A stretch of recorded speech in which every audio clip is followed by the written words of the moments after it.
Hello everyone, welcome to back my channel. आज का video अपन बनाने जा रहे हैं प्रोपोल के बारे में। प्रोपोल क्या होता है? एक एनेस्थेटिक एजेंट होता है। इसका यूज़ काफ़ी ओटी के अंदर, जनरल एनेस्थेसिया के अंदर कॉमनली इसका यूज़ किया जाता है। इससे पहले अपन काफ़ी सारी एनेस्थेटिक एजेंट के बारे में वीडियो बना चुके हैं जो को बहुत ही ज़्यादा इंपॉर्टेंट है। तो सबसे पहले अपन बात करने वाले हैं एनेस्थेटिक एजेंट प्रोपोल के बारे में। इसके क्या इंडिकेशन है, क्या फार्माकोकिनेटिक्स है, इसके जो मैकेनिज्म ऑफ एक्शन है, तो इन सभी के बारे में आज अपन डिटेल से बात करेंगे। तो सबसे पहले अपन बात करते हैं इसकी प्रोपोल के बारे में। तो इसको अपन मिल्क ऑफ मैग्नीशिया के नाम से भी जानते हैं, known as milk of magnesia. यानी क्यों जानते हैं? क्योंकि वाटरली नहीं होकर मिल्क जैसा होता है, यानी मिल्क ऑफ मैग्नीशिया के नाम से जानते हैं इसको। Also famous by the name of Diprivan. Diprivan के नाम से भी इसको जानते हैं, डेप्रीवन के नाम से भी फेमस है। ये बिलोंग करता है क्लास ऑफ सेडेटिव हाइपोनोटिक से। ये सेडेटिव हाइपोनोटिक क्या होता है? यानी पेशेंट को कम डाउन करता है, पेशेंट को कम डाउन करता है, उसकी एक्टिविटीज़ को कम करता है और पेशेंट को शांत करता है। ये सेडेटिव का मतलब होता है। और हाइपोनोटिक क्या होता है? पेशेंट को नींद जैसी कंडीशन में ला देता है, ऑलमोस्ट पेशेंट को सुला देता है। ये हाइपोनोटिक होता है। और इसके known as milk of amnesia, milk of amnesia के नाम से भी इसको जानते हैं। यानी amnesia means loss of memory, memory को लॉस करने वाला मिल्क, तो होता है प्रोपोल। नेक्स्ट है इसका मोस्ट कॉमन आईवी एनेस्टिक एजेंट होता है। मोस्ट कॉमन जो इंट्रावेनसली इसको दिया जाता है, जो कॉमनली लगभग सभी जनरल एनेस्थेसिया के अंदर इसका यूज़ किया जाता है। कोई रेयर केसेस होते होंगे जिसमें इसका यूज़ नहीं किया गया हो। फॉर इंडक्शन, यानी एनेस्थेसिया की शुरुआत के लिए और एनेस्थेसिया को मेंटेन बनाए रखने के लिए इसका यूज़ किया जाता है। यूज्ड इन टीवा, टीवा के अंदर भी इसका यूज़ किया जाता है। टीवा क्या होता है? टोटल इंट्रावेनस एनेस्थेटिक के अंदर भी इसका यूज़ किया जाता है। नेक्स्ट अपन बात करेंगे इसके फिजिकल प्रॉपर्टीज़ की। क्या होती है? मिल्की वाइट इन कलर होता है, स्टेराइल होता है, नॉन पायरोजेनिक होता है, यानी कोई फीवर कोज नहीं करता है, ऑयल इन वाटर सिमुलेशन होता है, हाईली लिपिड सोल्यूबल भी ये होता है। नेक्स्ट अपन बात करने वाले हैं इसके अवेलेबल प्रिपरेशन की। किससे मिलकर बना होता है ये? जो करेंटली अवेलेबल प्रिपरेशन है, तो उसमें देखिए 1% इसमें प्रोपोल होता है, 10% इसमें सोयाबीन ऑयल होता है और 1.2% इसमें प्योरीफाइड एग फॉस्फोलिपिड होता है। एज एन इमुलिसफायर विथ 2.25% इसमें ग्लिसरॉल होता है। तो as a tonicity adjusting agent होता है। एंड सोडियम हाइड्रोक्साइड जो होता है इसके पीएच को एडजस्ट करता है। तो इसमें ये सारे कंटेंट होते हैं। नेक्स्ट है इसको फॉस्फोरोपोल के नाम से भी जाना जाता है, जिसमें लुसेड्रा और एक्वावेन भी आता है। इससे यहाँ से काफ़ी सारे क्वेश्चन यहाँ से बनते हैं, एम्स के एग्ज़ाम में भी यहाँ से क्वेश्चन आए हुए हैं इससे।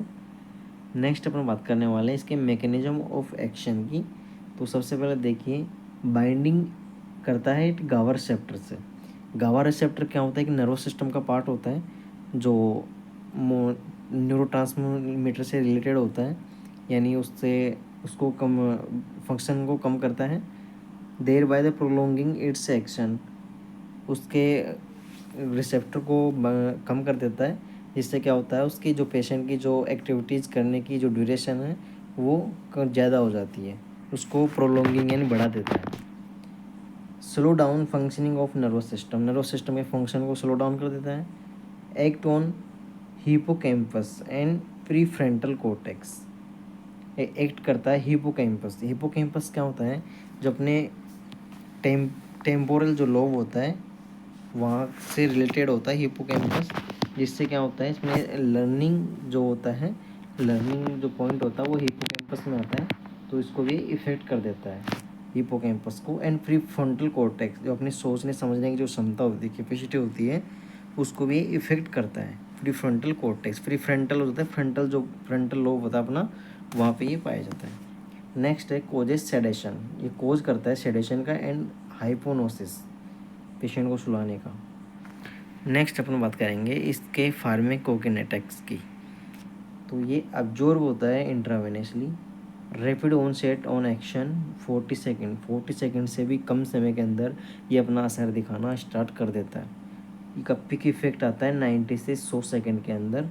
मेटाबॉलिज्म करता है इसको लीवर से डायरेक्ट, आल्सो मेटाबोलाइज करता है इसको, लंग एंड किडनी भी इसको मेटाबोलाइज करती है। और इसके एनेस्थेसिया को मेंटेन करने के लिए, बनाए रखने के लिए जो कंसंट्रेशन होती है इसकी, जो कितने की रिक्वायर होती है, 2 से 5 माइक्रोग्राम पर ml की इसमें रिक्वायर होती है। एनेस्थेसिया को जो प्रोसीजर के दौरान, सर्जरी के दौरान एनेस्थेसिया को मेंटेन करने के लिए इतनी रिक्वायर होगी इस प्रोफोल की। नेक्स्ट अपन बात करने वाले हैं इसके इंडिकेशन की। इंडिकेशन क्या होते हैं? इंडिकेशन किस चीज़ में इसका यूज़ किया जाता है? Induction and maintaining of anaesthesia. Anaesthesia को शुरू करने के लिए और उसको मेंटेन करने के लिए सर्जरी के दौरान इसका यूज़ किया जाता है। कंबाइंड होता है सेडेशन एंड रीजनल एनेस्थेसिया का। माइनर प्रोसेस में इसका यूज़ किया जाता है। एज ए एंटी इमेटिक होता है, यानी उल्टी के लिए भी इसका यूज़ किया जाता है। और एज ए एंटी प्यूरेटिक भी होता है। ट्रीटमेंट ऑफ ब्रोंकोस्पाज्म, ब्रोंकोस्पाज्म के ट्रीटमेंट के लिए भी इसका यूज़ किया जाता है। ब्रोंकोस्पाज्म होता क्या है? जब अपनी सांस की नलियाँ सिकुड़ जाती है, एक तरह से जो एस्थमेटिक अटैक होता है, तो उसके लिए भी इसका ट्रीटमेंट किया जाता है, उसके लिए भी इसका यूज़ किया जाता है। एज ए एंटी ऑक्सीडेंट होता है। नेक्स्ट अपन बात करने वाला है इसके जो डोज है इसकी है उसके बारे में। तो for induction of general anaesthesia के दौरान जो उसको शुरू करने के लिए, जीए को शुरू करने के लिए अपन कितनी डोज की आवश्यकता होती है? जो हेल्थी एडल्ट है, यानी 18 to 55 ईयर का जो एडल्ट है, 18 से 55 ईयर का जो, तो उसमें 40 mg एवरी 10 सेकंड में देते हैं। और जो एल्डरली है, यानी 55 से जो अबव है, ऊपर है, उसमें 20 mg एवरी 10 सेकंड में देते हैं। और जो पीडियाट्रिक है, बच्चे हैं, उसमें 2.5 to 3.5 mg पर kg देते हैं फॉर 20 से 30 सेकंड के अंदर। जो अदर केसेज है, जो अदर केसेज होते हैं, तो जैसे न्यूरो के हो गए, तो उनमें 20 mg एवरी 10 सेकंड के अंदर दिया जाता है। फॉर मेंटेनिंग एनेस्थेसिया के लिए, जो एनेस्थेसिया को मेंटेन करने के लिए इसमें अपन देते हैं। हेल्थी एडल्ट के लिए 6 से 12 mg पर kg देते हैं पर हावर। एल्डरली के लिए 3 से 6 mg पर kg देते हैं। और पीडियाट्रिक में 7.5 to 1.5 mg पर kg देते हैं। और अदर केसेज में 50 to 100 mg पर माइक्रोग्राम टू kg देते हैं। Thanks for watching this video.